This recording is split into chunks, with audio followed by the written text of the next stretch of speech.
Okay, so now we move on to item 10, the Solid Waste Management Service Delivery Review. So Helen, if I can invite you to the table for this one.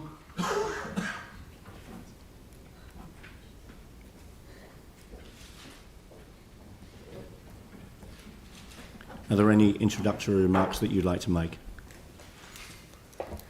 I think just to note that the service delivery review we propose to deliver through 2 stages, though the first stage will respond to the urgent issues we have today with contamination in our recycling and addressing that in time to put some recommendations into the long-term plan.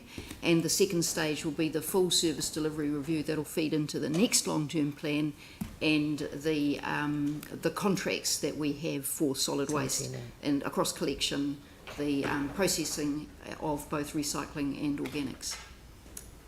So I was very interested in the relationship between the Section 17A review that we need to do, because we've got contracts renewing, before which we must do the Section 17A, the relationship between that and the service delivery review.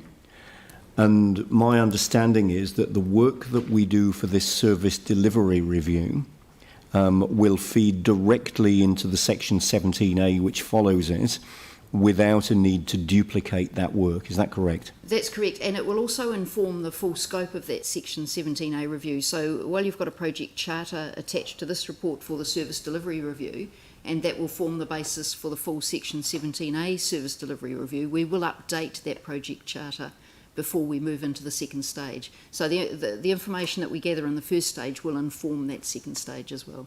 So timing, the Section 17A will be done well in advance of the contract expiry, so that that genuinely can inform the way that we deliver these services and can genuinely inform the new contracting arrangements at that time. Yeah, that's correct. So the second stage will be delivered by June 2022. The contracts expire in 24, and those contracts that expire in 2024 also have provision for up to 2 years extension.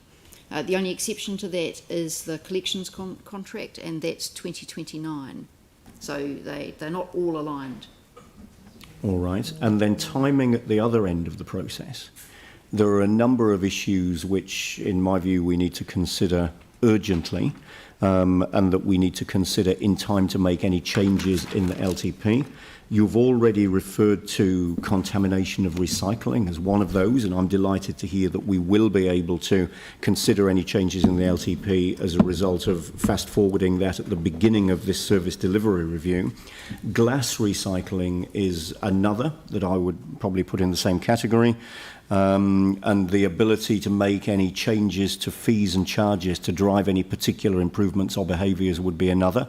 So does the early stage of this service delivery review pick up the glass recycling and any work that we might need to do around incentives that we can provide through changes to charging, so that we can take those into account for the LTP? Yes, it does. Yeah, so we're including the issues that were raised by the hearings panel into the 2020 Waste Minimisation and Management Plan. So that included the type of bins and the possibility of an additional glass bin, and the size of those bins, and whether or not we could provide more flexibility to residents in terms of the bins that they had on site, and then the associated fees and charges and what changes we might want to make through the long-term plan. We also have to check that we align with our own bylaws, so there's a little bit of work to be done in the background there on the technical requirements of the bylaw. So we'll do that work as soon as possible to feed into the long-term plan conversations. Thank you. Pauline. Actually, my question was along the same lines. So looking at 1.3, recognising the urgency, addressing the contamination, we will give priority to reviewing the choice of bin size and type and associated fees and charges, where in actual fact, I think, have we not recognised that the priority is to separate the glass? That is the main reason for contamination?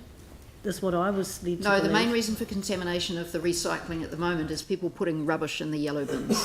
So that is the key problem with our recycling, and the reason that loads of recycling are going directly to land disposal instead of being processed through the facility. It's not about the glass. Okay, that's it's a about post. rubbish. That's a post-COVID situation. Pre-COVID, it was glass. So No, glass well- still, whether we get the rubbish incorrect items out, we're still left with that glass contamination. Which the question I'm asking is, should that be one of our priorities?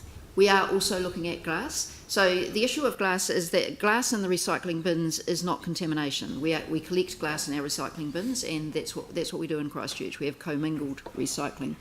Some other centres have a separate bin for glass, but we don't. Sorry, but I'm under the impression that glass is a serious contaminant because it degrades the fibre. So, and the answer to addressing the clean fibre at the end of it is to remove the glass from the rest of the recyclables. Am I wrong there? that's an opportunity. But what I don't want to do is give the message to residents that glass is a contaminant in the recycling bins. It's not. It's an appropriate thing to put in the recycling bins until we make any change. So if and when we make a change to a separate glass bin, then glass would indeed then be regarded as a contaminant in the yellow bin, but it's not today.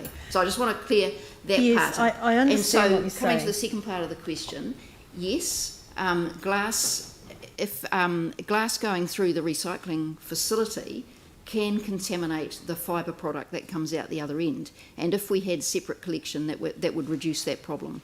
What we have to look at is the costs and benefits of doing that. So there's a cost associated with a separate collection, and we have to look at whether or not the benefits of doing that outweigh those costs. So we will do that work as part of this. Absolutely, but I still think it should be listed as in the priority.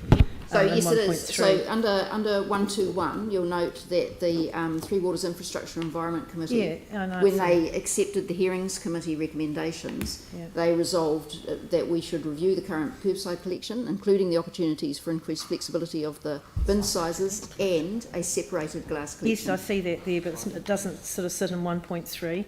That's because 1.3 is a post-COVID response, and we've really got to look at the big picture of what it was like pre-COVID.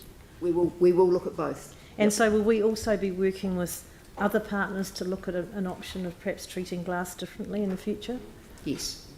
Yes. So we already have regional cooperation on this, and a number of other councils use the materials recovery facility here in Christchurch. So yes, we will work with them. Okay. Thank you. Any further questions on this? All right, so I'm happy to move this. Do I have a seconder? Pauline? Is there any discussion? I was initially quite concerned because I thought there might be areas of duplication and possibly delay here, given the relationship or given the service delivery review and the need to do a Section 17A review, but questions that I've asked before and in this meeting have given me a level of confidence that this is absolutely the right approach.